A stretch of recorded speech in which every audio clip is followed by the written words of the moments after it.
بسم اللہ والحمد للہ والصلاة والسلام علی رسول اللہ وبعد۔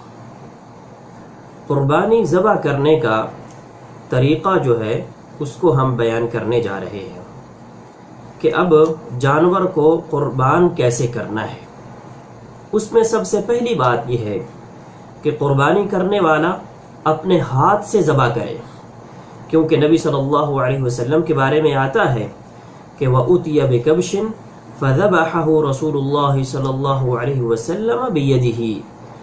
کہ جب مینڈے کو لایا گیا تو آپ صلی اللہ علیہ وسلم نے خود اس کو اپنے ہاتھ سے ذبح کیا۔ اور اسی طریقے سے حج کے موقع پہ نبی صلی اللہ علیہ وسلم کے بارے میں آتا ہے کہ آپ صلی اللہ علیہ وسلم نے 63 اونٹ اپنے ہاتھ سے ذبح کیے اور 37 سیدنا علی رضی اللہ تعالی عنہ کو کہا کہ آپ ذبح کرو، اور وہ پھر انہوں نے ذبح کیے۔ اس کا مطلب یہ ہے کہ افضل ترین عمل یہ ہے کہ انسان خود اپنی قربانی کو ذبح کرے، اور اگر خود تجربہ کار نہیں ہے، اس کو اس چیز کا پتہ نہیں ہے، تو میرے بھائی پھر اس میں تجربہ کرنے کی بھی ضرورت نہیں ہے کہ انسان خود بخود کرنے لگ جائے اور کوئی نقصان کر بیٹھے، تو لہٰذا پھر کسی دوسرے کو دیا جا سکتا ہے کہ وہ قربانی کرے۔ لیکن عام طور پر ہمارے ہاں جب کسی دوسرے کے حوالہ کی جاتا ہے تو کوئی دیکھا نہیں جاتا ہے کہ کون ہے کیا نہیں ہے، بس بازار میں گئے، کسائی کے ساتھ بات کی اور واپس آ گئے، جی ہماری بات ہو گئی۔ اور بعض دفعہ تو ہم خود بات ہی نہیں کرتے ہیں، ہمارے کسی دوست نے یا ہمارے کسی ملازم نے بات کی ہوتی ہے، اور وہ جناب آ کر کے کوئی بندہ آ جاتا ہے اور وہ قربانی کر کے چلا جاتا ہے۔ ہمیں اس وقت پتہ چلتا ہے جب کھانا پکا ہوا ہمارے سامنے آ جاتا ہے۔ میرے بھائی، یہ قربانی ہے، یہ اللہ کی عبادت ہے، اور یہ اللہ کے سامنے آپ قربانی دے رہے ہیں تو اس میں ہمیں سیریس ہونا پڑے گا۔ اور میرے بھائی، جس شخص کو ہم اختیار کریں وہ مسلمان ہونا چاہیے، اور میرے بھائی وہ نیک اور صالح شخص ہونا چاہیے، اور نیک اور صالح شخص کے ذبیحے میں برکت ہوگی میرے بھائی۔ تو اس لیے ہمیں اگر کسی دوسرے سے قربانی کروانی ہے تو اچھا ترین شخص ہونا چاہیے، نیک ترین شخص ہونا چاہیے۔ اور پھر میرے بھائی، قربانی کرنے میں ہمیں جانور کے ساتھ نرمی اور احسان کا سلوک کرنا ہے، کیونکہ آپ صلی اللہ علیہ وسلم کا فرمان ہے۔ آپ صلی اللہ علیہ وسلم نے فرمایا ان اللہ کتب الاحسان علی کل شیء، فرمایا اللہ رب العزت نے احسان ہر چیز پر رکھ دیا ہے۔ فرمایا فاذا قتلتم فاحسنوا القتلہ، فرمایا جب تم قتل کرو تو بھی احسن انداز میں اور اچھے انداز میں قتل کرو، اور فرمایا واذا ذبحتم فاحسنوا الذبح، اور جب تم ذبح کرو تو ذبح بھی اچھے طریقے سے کرو۔ ولیحد احدکم شفرتہ، اور فرمایا تم میں سے ایک شخص اپنی چھری کو، اپنے چاقو کو، اپنے خنجر کو اچھے طریقے سے تیز کر لیں۔ وَلْيُرِحْ ذَبِيحَتَهُ، چاہیے کہ وہ اپنے ذبیحہ کو، اپنے جانور کو آرام دے اور سکون دے۔ لہٰذا جانور کو گھسیٹ کر کے مت لائیں، جانور کو نرمی کے ساتھ، آرام کے ساتھ، پیار اور محبت کے ساتھ لے کر کے آئیں۔ جانور کو قربان کرنے سے پہلے پانی پلائیں، اور میرے بھائی اسی کے ساتھ ہی اپنے چاقو کو، اپنے نیزے کو، اپنی چھری کو، خنجر کو تیز کر لیں اچھے طریقے سے،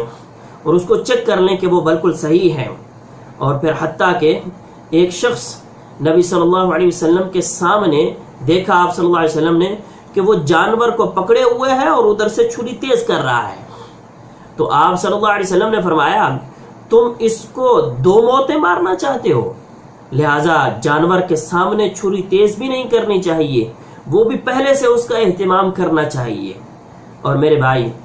گائے، بھیڑ، بکری، ان کو ذبح کیا جاتا ہے، اور ذبح کرنے کے لیے طریقہ یہ ہے کہ اس کو لٹایا جائے گا۔ اب لٹانا کیسے ہے؟ اس کے بائیں پہلو پہ اس کو لٹایا جائے گا، اور اس کا رخ قبلہ رخ کیا جائے گا، اور آپ خود اس کے پیچھے خود بھی قبلہ رخ ہو کر کے کھڑے ہوں گے، اور اس کو بھی قبلہ رخ ہی کیا جائے گا۔ اور پھر آپ اپنے بائیں ہاتھ کے ساتھ اس کے سر کو اچھی طریقے سے پکڑیں گے اور اسی طریقے سے اپنا دایاں پاؤں اس کے گردن کے پہلو پہ رکھیں گے، جو کہ اس کی کمر کے ساتھ والا حصہ ہے گردن کا، آپ اس کے اوپر پیر جو ہیں وہ رکھیں گے۔ اور اس کے بعد اب ہم نے ذبح کرنا ہے، تو ذبح کرنے سے پہلے اس کی ہمیں دعا پڑھ لینی چاہیے۔ ایک لمبی دعا ہے، اگر آپ یہ پڑھ سکتے ہو تو اس کو پڑھیں۔ وہ دعا ہے انی وجہت وجہی للذی فطر السماوات والارض حنیفا وما انا من المشرکین ان صلاتی ونسکی ومحیای ومماتی للہ رب العالمین لا شریک له وبذلک امرت وانا اول المسلمین بسم اللہ واللہ اکبر اللہم ان هذا منک ولک اللہم تقبل منا۔ یہ الفاظ ہیں، یہ پڑھیں اور اس کے بعد اس کو ذبح کر دیں۔ اور اگر یہ سارے الفاظ آپ نہیں پڑھ سکتے ہیں تو بسم اللہ واللہ اکبر کم سے کم پڑھیں، اور اگر اس کے ساتھ اللہم ان ھذا منک ولک، اے اللہ یہ آپ کی طرف سے ہے اور آپ کے لیے ہے، اللہم تقبل منا، اور اے اللہ آپ ہم سے اس کو قبول کر لیں، یہ الفاظ بھی اگر ساتھ میں آ جائیں تو زیادہ بہتر ہے۔ اور اس کے بعد اپنے دائیں حصے سے آپ چھری چلائیں گے، آپ اپنا چاقو جو بھی ہے آپ اس کو چلائیں گے۔ اب زور لگا کر کے آپ نے اس کو چلانا ہے، اور ذبح کہاں سے کرنا ہے؟ جو گردن کا اوپر والا حصہ ہے، جو گردن کا سر کے ساتھ ملا ہوا حصہ ہے، اس کے ساتھ اوپر حصے میں آپ نے ذبح کرنا ہے۔ اور یہ سانس کی نلی جو ہے اور اس کے ساتھ کھانے کی رگیں یہ کٹنی چاہیے، یعنی یہ گلا یہ آپ کاٹ دیں اور اس کے ساتھ ساتھ رگیں جو ہیں وہ بھی ساری کٹ جائیں، حلق، شہ رگ، اور اس کے ساتھ یہ کانوں کے نیچے جو رگیں ہوتی ہیں کانوں کی نیچے والی، یہ رگیں دونوں طرف سے ان کو کٹنا چاہیے۔ تو لہٰذا میرے بھائی یہ طریقہ ہے کہ اس طریقے سے آپ نے اپنے جانور کو ذبح کرنا ہے، اور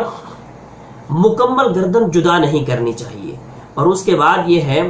کہ جانور جب تک اس کی مکمل طور پر روح نکل نہیں جاتی ہے،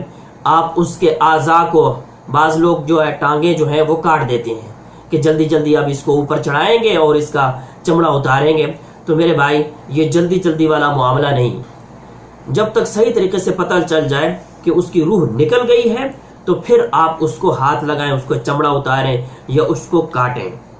تو یہ ذبح کا طریقہ ہے۔ اسی طریقے سے اللہ رب العزت نے قرآن کریم کے اندر فرمایا ہے فَصَلِّ لِرَبِّكَ وَانْحَرْ، اور نحر کرو۔ نحر چونکہ اونٹ کے ساتھ ہے، ذبح یہ گائے، بکری، بھیڑ وغیرہ کے ساتھ، اور نحر کا طریقہ یہ اونٹ کے ساتھ ہے، اور اونٹ کو کھڑا کر کے یہ نحر کا ایک طریقہ ہے جو کیا جاتا ہے۔ سیدنا عبداللہ بن عمر رضی اللہ تعالیٰ عنہ ایک جگہ سے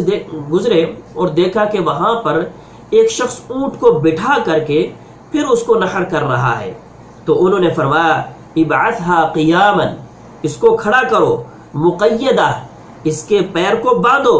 سنت محمد، یہ ہے محمد صلی اللہ علیہ وسلم کی سنت کہ اونٹ کو کھڑا کیا جائے گا، اور پھر اس کا بایاں ہاتھ جو ہے، یعنی اگر آپ چار آگے والے جو ٹانگیں ہیں اس کو ہاتھ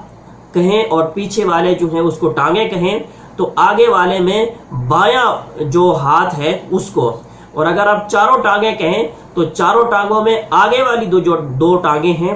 اس کا بائیں ٹانگ جو ہے اس کو باندھا جائے گا، اور پھر جو ہے اس کو کھڑا کیا جائے گا، اس کو بٹھایا نہیں جائے گا۔ اور میرے بھائی اونٹ کے ذبح کرنے کے حوالے سے مختلف ویڈیوز آتی ہیں،